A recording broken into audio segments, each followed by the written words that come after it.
do, because even though we're out here in Iowa, what they hit was the World Trade Center, and we do a lot of exporting from Iowa. You guys are all businessmen. You're farmers, but businessmen too. Are you worried about the impact this tragedy will have on this nation's economy as we go forward?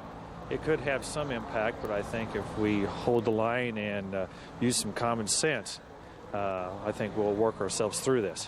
Where do we go from here? What does the U.S. do? We talked a lot about your anger. What do you do with that anger? The government has to research this, find all the facts, find out who did this, and then have a well laid out plan to react accordingly. I think that's what the people want in this country. It might take some time to do this, but a well thought out plan is necessary. You all, as we talked earlier, God-fearing people. If you were in a national cathedral on this day, what would you pray for? What do you pray for as you go home? We keep the people who were killed, their families, and all the rescue workers in our thoughts and prayers. Our hearts certainly go out to them. What about your own future? I have no problems. Those people are the ones who have problems today. Gentlemen, I appreciate it. Thank you. I know this affects everyone in this nation, and we appreciate you sharing your thoughts with us this day here in a cornfield, Dyersville, Iowa, Paula, as the whole nation unites in some way. Back to you. Thanks, Jeff. I thought I would call attention as we continue to look at a picture of our former presidents and first ladies to share with you an email that a lot of people are getting across the country, support being encouraged over the internet. The statement that's being, I'm told, circulated among many, many people says, please pass this along. Friday night at 7 p.m., step out of your door, stop your car, or step out of your establishment and light a candle. We will show the world that Americans are strong and united together against terrorism. Please pass this along. Right now we're going to go back to Judy Woodruff, who is standing outside the cathedral here just about 10 minutes before the service gets underway. Hi, Judy. Hi, Paula.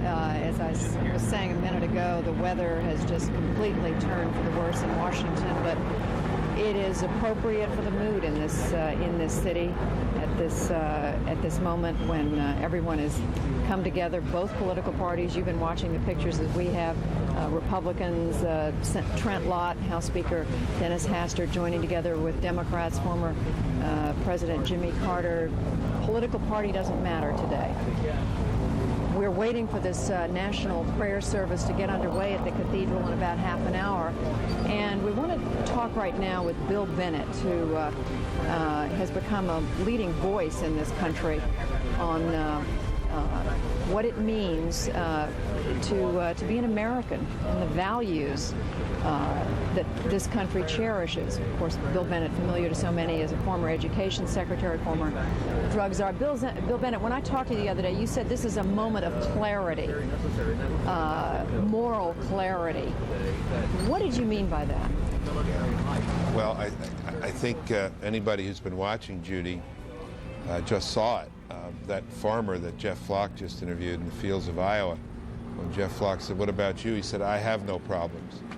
Things that were large before, things that were problems before, are not now in the hearts and minds of many Americans, because things have been put in perspective. We now are taking, I think, acknowledgement of what's most important. And I think the lives of Americans are being changed, and the best of us is coming to the surface. How do you go about, and I asked Reverend Franklin Graham this a little while ago, how do you go about explaining to Americans how something like this could happen? Well, I think you do it at a number of levels. First of all, I think throughout this, Judy, on a lot of levels, on a lot of points, we're going to go through what we might call a great relearning. We're going to have to relearn things that perhaps we forgot. First, you explain that it is a dangerous world. Second, you explain that there is such a thing as good and such a thing as evil, and that we saw them on display on Tuesday. Third, you explain that the United States, although we have had a tremendous 10 years virtually living in a bubble of peace and prosperity, that bubble's burst. It's over. And it is now a dangerous world in a way that a lot of people, I think, have forgotten. It also means specific questions, Judy. It means looking at our intelligence capability and whether we did things that perhaps were unwise. It means looking at policy toward governments, our reaction to past actions of terrorism. So it's both at the general level and at the specific level that your question should be answered. But I guess what I'd say in general is we have to relearn a lot of things. And I'd sum it up by saying it's a dangerous place. The United States is a country hated by a lot of people in the world, and we must never lose our vigilance, and we must pay much attention to our defenses, to our intelligence, and to our capabilities. This isn't the end of terrorism. This is the beginning. We may see more. And the moment of moral clarity is certainly here. Our task is to make sure that that moment extends through minutes, hours, days, weeks, months, and maybe years. And just finally, Bill Bennett, as we watch members of Congress pouring into the National Cathedral, others in the Bush administration, what message of comfort can Americans take away from a service like this one? I think, Justice Douglas, the great Justice of the Supreme Court, said we are a religious people whose institutions presuppose the existence of a supreme being. And I think the comfort is that God is with us and that in these moments, in these trials, in these tribulations, as is said in the Lincoln Memorial, where some of us walked this morning for some comfort, we can take refuge in the Almighty and in the blessings that He has provided. And with that, then, firm resolve. We pray today, we fight tomorrow. Bill Bennett joining us from our Washington studio. We're about 25 minutes away from this prayer service. Darren Kagan in Atlanta. Judy, thank you, and we'll be checking back with you also with the service, and we encourage our viewers to stay with us because, of course, you will be seeing this service live here with us on CNN. Meanwhile, we want to try to get some news in for you because the news does continue to develop, and the story does continue to evolve. We understand that in just the last hour or so, one of the spiritual leaders of the Taliban has spoken out in Afghanistan, and we have our own Nick Robertson, who is standing by in Kabul, Afghanistan. Nick, can you tell us about what this spiritual leader had to say, please? Absolutely, Darren, and it was a very spiritual message. It was a rallying message in this time of adversity that the Taliban certainly perceive is coming upon them here. He said he addressed himself not only to the people of Afghanistan, but to all Muslims. In his speech, again, he talked about how they believed Osama bin Laden was innocent of what he was being possibly accused of. He also talked about Afghanistan's history. He said in the past we were invaded by the British Empire in the last century. Twice, he said there was no Osama bin Laden at that time and no Taliban. So he said to the people, why did that happen? He talked about the Russian invasion in the 1980s, a 10-year Soviet occupation of Afghanistan. He talked about that. But really, he focused on the spiritual element in the face of adversity. He told the people to have trust in their faith, to have trust in Allah. And if they were good Muslims, they would be very powerful and that they would be strong in this time of adversity. He also went on to say that he wasn't doing this for his own safety and security. He said he didn't mind if he was killed. That wasn't important. What he was doing was telling everyone this for the sake of Islam, not for his own safety. It was very much a rallying speech, and certainly at this time, everyone in Afghanistan very, very apprehensive about what could be coming next, Darren. Nick, did he mention the United States in that speech? Yes, he did. Again, talking about the United States and Osama bin Laden's role in the terrorist attack, explaining again how Osama bin Laden couldn't have been involved in it. He said Osama bin Laden was just a poor refugee, one man living in Afghanistan, and what happened in the United States, he said, was far too complex for one man to have organized. This is what the Taliban have been saying for the last several days. Yesterday, they put it in the form that Osama bin Laden couldn't have trained so many pilots. Today it's been in the form of it was a complex operation using telephones, faxes, etc., communications they say he doesn't have. So very much they're trying to put across the case, and to their own people and to the international community, their case that Osama bin Laden was not involved. And he also addressed Pakistan, a reference to those outside the country trying to influence Afghanistan. He said, if they're not standing here with us in the face of this danger, then how can we take their advice? And this was very clearly aimed at Pakistan, whose ambassadors have been delivering messages, at least one message to our knowledge, to the Taliban. Nick Robertson in Kabul, Afghanistan. Nick, thank you very much. We hope to have the opportunity to check back with you. Of course, here in the United States, the focus is very much on the picture you're seeing on the right side of your screen, the service that's about to take place in Washington, D.C., much like services that are set to take place all across America. Let's go back to my colleague, Judy Woodruff, who's standing by outside the cathedral. Judy.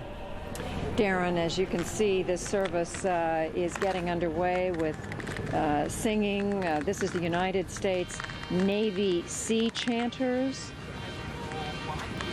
And this is part of the prelude to this prayer service that was called yesterday by President Bush when he said today would be a day of national prayer and remembrance. Let's listen now.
National prayer service at the National Cathedral here in Washington.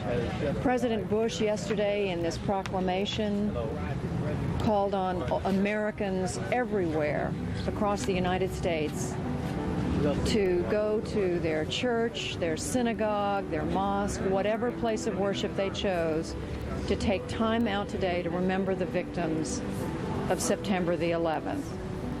He called for bells to ring. He called for candlelights, candles to be lit tonight.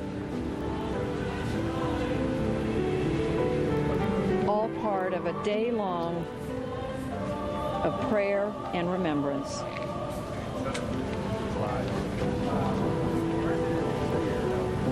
We've just been listening to the United States Navy Sea Chanters.